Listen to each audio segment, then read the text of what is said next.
Here's the latest audio research news from the transmitter. Machine learning spots neural progenitors in adult human brains. By Claudia Lopez Loretta.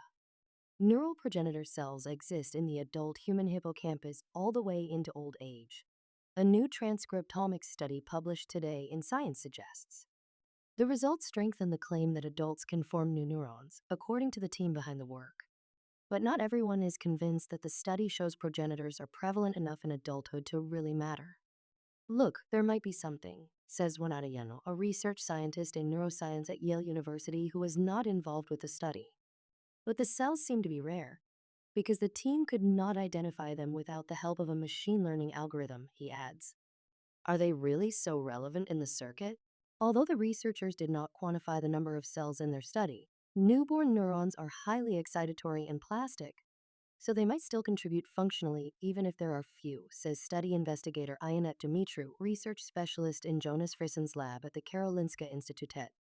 Proliferating neurons in adults were first documented in a 1998 study that used a synthetic nucleoside to track newly synthesized DNA in newborn cells.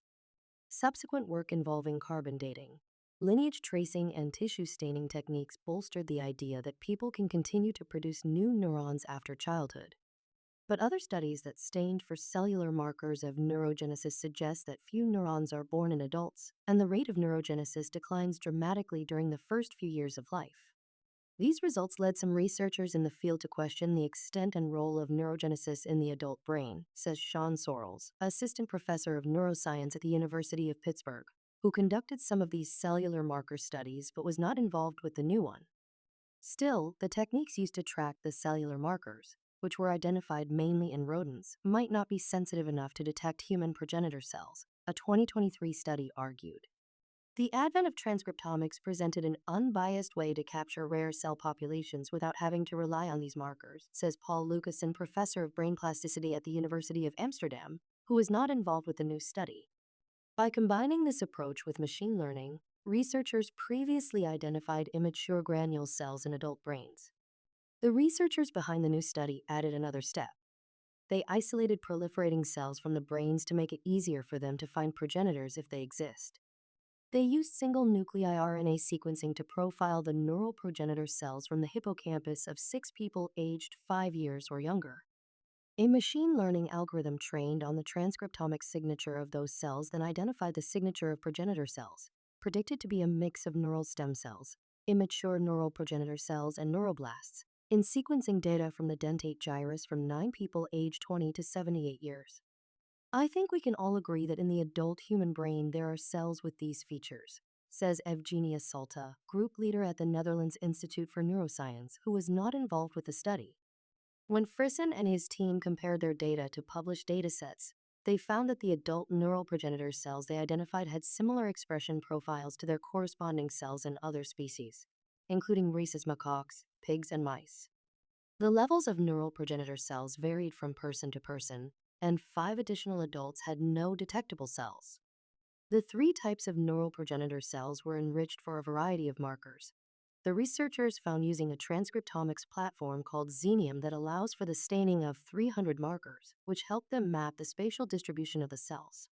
The progenitors, which localized to the dentate gyrus, did not express markers of non-neurogenic cell types, such as microglia and astrocytes.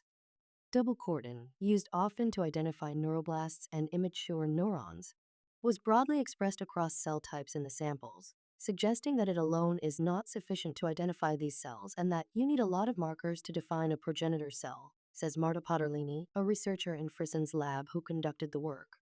With these technologies, we are able to find the full molecular profile of these cells, Salta says. Now it seems that we have the full trajectory for the first time, also in the adult human brain.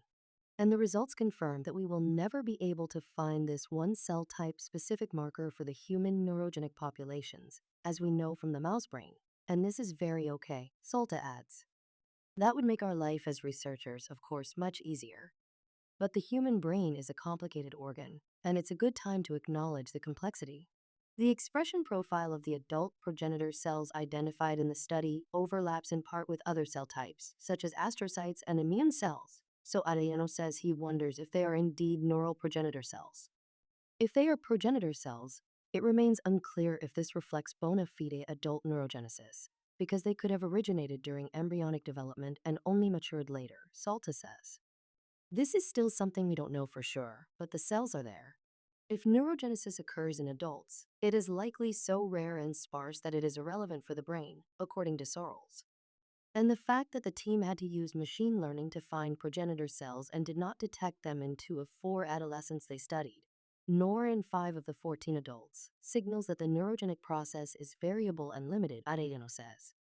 What's more, many of the brain donors had serious psychiatric conditions or neurological injury, which can influence the level of dividing cells, Sorrells says. But that variability could reflect real biological variability and merit further study, Salta says. For example, one of the people with the highest levels of immature neural progenitor cells had epilepsy, which has been linked to aberrant neurogenesis. Maybe individual variability has something to teach us when it comes to the phenomenon of neurogenesis in the adult human brain, Salta says. It's possible that this is a very sensitive process that is really sensitive to many extrinsic and intrinsic factors. This audio was created using artificial intelligence. Stay up to date with the latest neuroscience news and perspectives at thetransmitter.org. Follow audio research news on Spotify, YouTube, or wherever you get your podcasts.